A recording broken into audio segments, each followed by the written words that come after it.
Assalamualaikum warahmatullahi wabarakatuh. Perkenalkan, nama saya Ulfa Nurul Ratnapuri dengan NIM C1C024148. Pertama-tama saya ucapkan terima kasih kepada dosen pengampu mata kuliah perpajakan 2, Bapak Dr. Wirmi Eka Putra SMSI dan Ibu Restu Hanin Anissa SMAK, yang telah memberikan saya kesempatan untuk sedikit menjelaskan materi mengenai PPh Pasal 24 untuk kredit pajak luar negeri dan PPh Pasal 25 untuk angsuran wajib pajak orang pribadi atau badan. Langsung saja, apa aja yang bakal kita bahas pada kesempatan kali ini? Yang pertama ada apa yang dimaksud dengan kredit pajak luar negeri dalam PPh Pasal 24.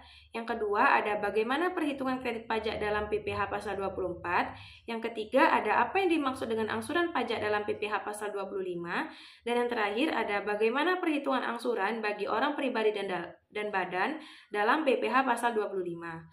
Langsung saja kita masuk materi yang pertama. Apa itu PPh Pasal 24? PPh Pasal 24 adalah pajak atas penghasilan luar negeri yang dibayar atau terutang oleh wajib pajak dalam negeri dan dapat dikreditkan terhadap pajak penghasilan terutang di Indonesia. Ketentuan ini diatur dalam Undang-Undang Nomor 36 Tahun 2008 tentang pajak penghasilan atas revisi Undang-Undang Nomor 7 Tahun 1983 dengan tujuan untuk menghindari pajak berganda atas penghasilan dari luar negeri. Nah, jenis pajak yang dapat dikreditkan dalam PPh Pasal 24 ini meliputi penghasilan dari saham atau sekuritas, bunga, royalti, dan sewa harta bergerak, sewa harta tidak bergerak, imbalan jasa, pekerjaan atau kegiatan, penghasilan dari bentuk usaha tetap atau BUT, penghasilan dari pengalihan hak pertambangan atau penyertaan di perusahaan tambang, dan yang terakhir keuntungan dari pengalihan harta tetap atau harta BUT. Nah, selanjutnya ada permohonan kredit luar negeri dan jumlah kredit yang diperbolehkan dalam PPh Pasal 24. Yang pertama ada permohonan kredit.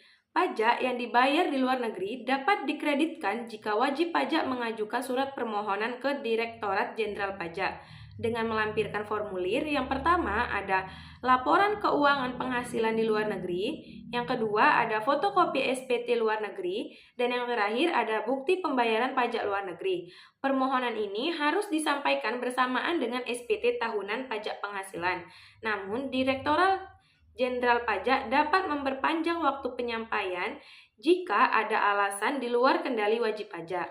Nah, untuk jenis kredit yang diperbolehkan dalam PPh Pasal 24 ini, yang pertama ada pajak luar negeri yang dapat dikreditkan di Indonesia hanya pajak yang langsung dikenakan atas penghasilan luar negeri yang diterima oleh wajib pajak. Pajak terutang di luar negeri atas usaha atau pekerjaan di luar negeri, pajak seperti bunga, dividen, royalti, dan sewa. Yang kedua, besarnya kredit pajak luar negeri maksimal sebesar pajak yang dibayar atau terutang di luar negeri. Namun, tidak boleh melebihi pajak yang dihitung berdasarkan perbandingan antara penghasilan luar negeri dan penghasilan kena pajak di Indonesia. Jika PKP lebih kecil dari penghasilan luar negeri, maka batasnya adalah pajak terutang atau atas PKP. Metode ini disebut dengan metode pengkreditan pajak terbatas. Langsung saja kita masuk ke contoh perhitungan. PT Putrajaya yang beralamat di Yogyakarta memperoleh penghasilan neto pada tahun 2016 sebagai berikut. Penghasilan dari dalam negeri sebesar 500 juta rupiah dan penghasilan dari luar negeri sebesar 500 juta rupiah. Tarif pajak yang berlaku untuk saat itu sebesar 20%. Nah, untuk menghitungnya itu ada 4 langkah. Yang pertama, menghitung total PKP. Penghasilan dalam negeri ditambah dengan penghasilan luar negeri, dapatlah jumlah penghasilan itu sebesar 1 miliar rupiah. Peredaran bruto dari kegiatan usaha melebihi 50 miliar rupiah. Jumlah penghasilan itu sama dengan PKP karena tidak terdapat kompensasi kerugian atau pengurangan lainnya. Yang kedua, menghitung total PPh terutang. Rumusnya, tarif PPh Pasal 17 ayat 1 huruf B dikalikan dengan PKP, yakni 25% dikalikan dengan penghasilan neto tadi, 1 miliar, didapatlah 250 juta rupiah. Yang ketiga, menghitung pajak penghasilan maksimum yang dikreditkan.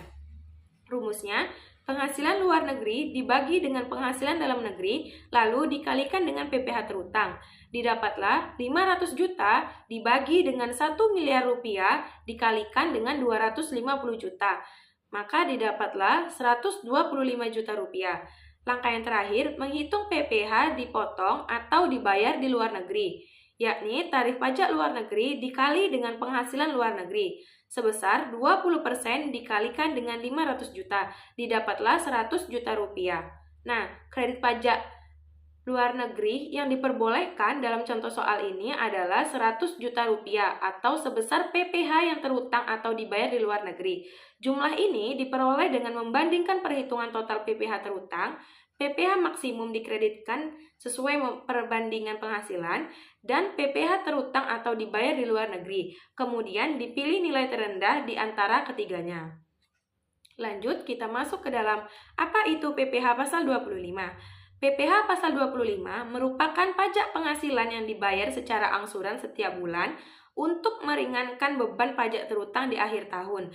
Berdasarkan pasal 25 ayat 1 Undang-Undang Nomor 36 tahun 2008, angsuran ini diwajibkan oleh wajib pajak orang pribadi dan badan yang tidak menggunakan tarif PPh final berdasarkan peraturan pemerintah Nomor 23 tahun 2018, serta bukan orang pribadi pengusaha tertentu.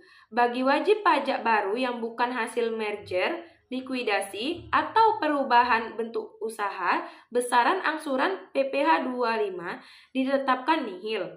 Pembayaran PPh pasal 25 dilakukan paling lambat 15 bulan berikutnya setelah masa pajak berakhir. Dan apabila pembayaran telah divalidasi dengan nomor transaksi penerimaan negara atau NTPN, maka dianggap telah menyampaikan SPT masa PPh pasal 25 sesuai tanggal validasi tersebut. Nah, untuk besar angsuran PPh pasal 25 ini dapat ditetapkan oleh Direktorat Jenderal Pajak (DJP) sesuai pasal 25 ayat 6 Undang-Undang Pajak Penghasilan dalam kondisi tertentu, yaitu ketika wajib pajak mengalami kompensasi kerugian, memperoleh penghasilan tidak teratur, dan menyampaikan SPT tahunan terlambat atau mendapat perpanjangan waktu pelaporan, melakukan pembetulan SPT yang menyebabkan angsuran lebih besar, atau terjadi perubahan keadaan usaha atau kegiatan wajib pajak. Nah, di sini ada dua cara yang pertama untuk menghitung angsuran wajib pajak pribadi, yaitu cara menghitungnya PPh menurut SPT pajak penghasilan tahun lalu dikurangi dengan PPh pasal 21, PPh pasal 22, dan PPh pasal 23, dan yang terakhir dikurangi dengan PPh pasal 24. Maka didapatlah dasar perhitungan angsuran tahun ini. Nah, angsuran PPh 25 tahun ini sama dengan dasar penghitungan angsuran dibagi 12 atau banyaknya bulan dalam bagian suatu tahun pajak lalu.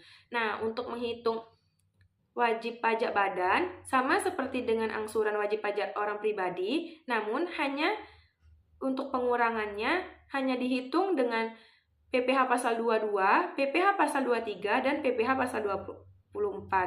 Lanjut, kita masuk ke contoh perhitungan angsuran wajib pajak pribadi. Tuan Beni, TK0, terdaftar sebagai wajib pajak dalam KPPA tanggal 1 Februari 2015. Penghasilan neto fiskal setahun pada tahun 2018 adalah sebesar 100 juta rupiah. Besarnya PPh pasal 25 setiap bulan untuk tahun 2019 adalah sebagai berikut. Yang pertama, penghasilan neto setahun sebesar 100 juta rupiah. PTKP tanggungan 0 sebesar 54 juta rupiah. Untuk PKP-nya, dikurangilah penghasilan neto dikurangi dengan PTKP, didapatlah PKP sebesar 46 juta rupiah. PPh terutangnya 5% dikali dengan 46 juta rupiah didapatlah 2.300.000 rupiah. Nah, untuk besarnya angsuran PPh pasal 25 untuk April 2019 adalah 2.300.000 dibagi dengan 12 sama dengan 191.666 rupiah. Nah, untuk contoh yang kedua itu perhitungan angsuran untuk wajib pajak badan, yaitu PT Mulia terdaftar sebagai Wajib pajak dalam negeri pada KPPC, tanggal 1 Januari 2015. Peredaran bruto setahun lebih dari 50 miliar rupiah. Penghasilan neto laba fiskal dapat dihitung berdasarkan pembukuan sebesar 120 juta rupiah setahun. Besarnya PPh pasal 25 bulan Februari 2019 sebagai berikut. Penghasilan neto laba fiskal tahun 2019 sebesar 120 juta rupiah. Untuk PPh terutangnya, 25% dikalikan dengan 120 juta rupiah didapatlah 30 juta rupiah. Besarnya angsuran PPh pasal 25 yaitu 1/12 dikali dengan 300 juta rupiah didapatlah 2.500.000. Nah, kesimpulan pada presentasi kali ini, PPh pasal 24 dan pasal 25 merupakan ketentuan penting dalam sistem perpajakan di Indonesia yang berfungsi untuk menjaga keadilan serta kepastian hukum bagi wajib pajak. PPh pasal 24 memberikan fasilitas kredit pajak luar negeri guna mencegah pajak berganda internasional, sehingga wajib pajak tidak dikenakan pajak dua kali atas penghasilan yang sama.